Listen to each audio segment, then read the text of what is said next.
தேனி மாவட்டம் முல்லை பெரியாறு அணையில் இருந்து 18ஆம் கால்வாய் பிடிஆர் கால்வாய் தந்தை பெரியார் கால்வாய் மூலம் விவசாய பாசனத்திற்கு தண்ணீர் திறந்துவிட விடியா திமுக அரசை வலியுறுத்தி இன்று காலை 10:30 மணியளவில் தேனி மாவட்டம் உத்தமபாளையத்தில் கண்டன ஆர்ப்பாட்டம் நடைபெறவுள்ளது.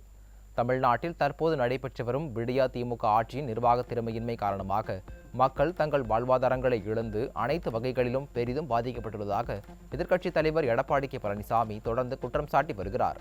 குறிப்பாக விவசாய பெருங்குடி மக்கள் தங்கள் நிலங்களில் விவசாயம் செய்வதற்கு தேவையான தண்ணீரை குறித்த காலத்தில் திறந்து விடுவதற்கு விடியா திமுக அரசு நடவடிக்கை எடுக்காத காரணத்தால் விவசாயிகள் மிகுந்த வேதனையில் தவிப்பதாக எதிர்க்கட்சித் தலைவர் தொடர்ந்து குற்றம் சாட்டியுள்ளார்.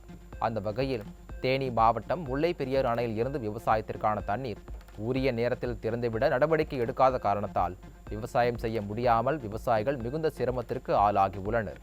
மேலும் தண்ணீர் திறந்துவிட வேண்டி சம்பந்தப்பட்ட அதிகாரிகளிடமும் விடியா திமுக அரசிடமும் பல்வேறு கோரிக்கைகள் வைத்தும் விவசாயிகளின் கோரிக்கைகள் நிறைவேற்றாமல் உள்ளது.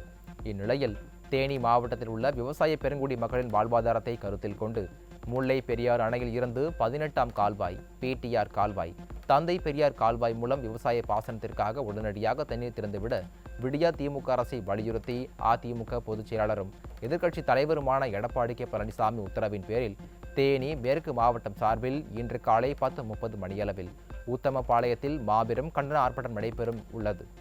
மதுரை புறநகர் மேற்கு மாவட்ட கழக செயலாளரும் எதிர்க்கட்சி துணைத் தலைவருமான RB உதயகுமார் தலைமையில் நடைபெறும் இந்த ஆர்ப்பாட்டத்தில் கழக அமைப்பு செயலாளரும் தேனி மேற்கு மாவட்ட கழக செயலாளருமான STK ஜக்கையன், தேனி மேற்கு மாவட்டத்தைச் சேர்ந்த முன்னாள் நாடாளுமன்ற சட்டமன்ற உறுப்பினர்களும் கழகத்தில் பல்வேறு நிலைகளில் பணியாற்றி வரும் நிர்வாகிகளும் கலந்து கொள்வார்கள்.